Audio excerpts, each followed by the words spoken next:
It was a Sunday lunch, the kind where fake smiles hide sharper edges. My sister set her fork down like she was making an announcement. "You've got that big three-bedroom house. It's wasted on just you. We've been thinking it makes more sense if we move in. You can find something smaller, maybe a condo." My mother nodded as if this was already decided. "You don't have kids, honey. Family comes first. And with 6 of them, your sister needs the space more than you." I didn't argue, not then. I just smiled, folded my napkin, and excused myself. We weren't always like this. When Dad died, I was 19. My sister, Elaine, was 23 and already married to Mark. She played the role of my protector then, called every day, helped me with tuition, told me she'd always have my back. I believed her. When I bought the house 10 years later, she was the first to tour it. She hugged me in the empty living room and whispered, "You've made it." I thought she was proud. Now I know she was calculating. The shift started small. I'd host Christmas, but she'd forget to bring dishes she promised. Birthdays came and went without her showing up, unless the party was for her kids. Then came the comments. "This place is too big for just one person. You must get lonely rattling around here. You're so lucky you don't have the expenses we do." It wasn't until that Sunday lunch that the mask fully dropped. They'd already decided I was moving out. I was just the last to be informed. That night, I didn't cry, I didn't rage. I made tea, sat at my desk, and began my plan. The deed was in my name only. The mortgage was fully paid off.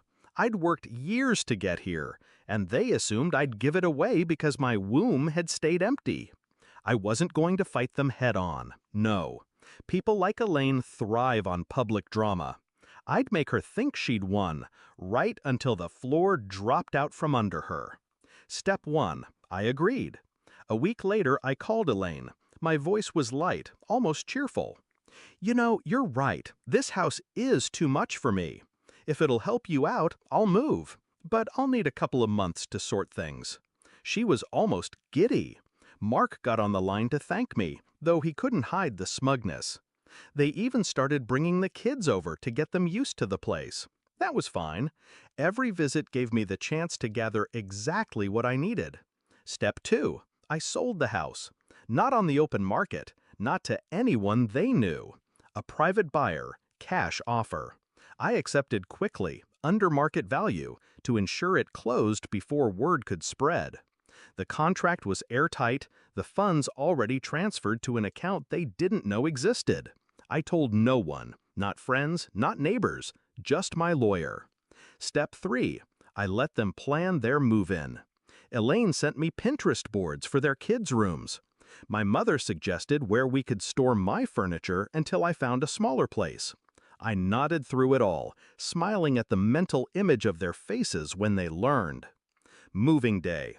They arrived with a rented truck, Mark barking orders, the kids running through the front yard. Elaine strode up to the porch like she already owned it. "We'll start with the beds. You can load your stuff after," she said. I handed her an envelope. She didn't take it first, too busy directing traffic. "What's this?" "The new owner's contact info," I said. "You'll need to arrange a tour with them. It's not my house anymore." Her face froze. "What do you mean, not your house?" "I sold it. Closed last week. I'm moving today, too." Mark stepped forward, his voice sharp.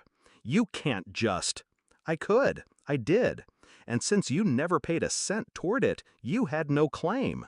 The buyer should be here in," I checked my watch, "3 minutes. They didn't believe me until the moving truck for the real new owners pulled up. A young couple, smiling nervously, holding their baby. The wife shook my hand and thanked me for a smooth sale.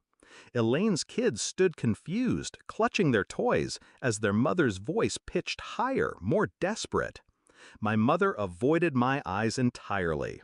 I didn't stay to watch the full meltdown. Just got in my car, turned the key, and drove away. Now I live in a smaller place, by the coast. 2 bedrooms, enough for me and for the friends who actually show up when I need them. Elaine still tells the story to anyone who'll listen, but she leaves out the part where she tried to take what wasn't hers. When people ask me why I didn't warn her, I just smile. Because some lessons are only learned in the fall.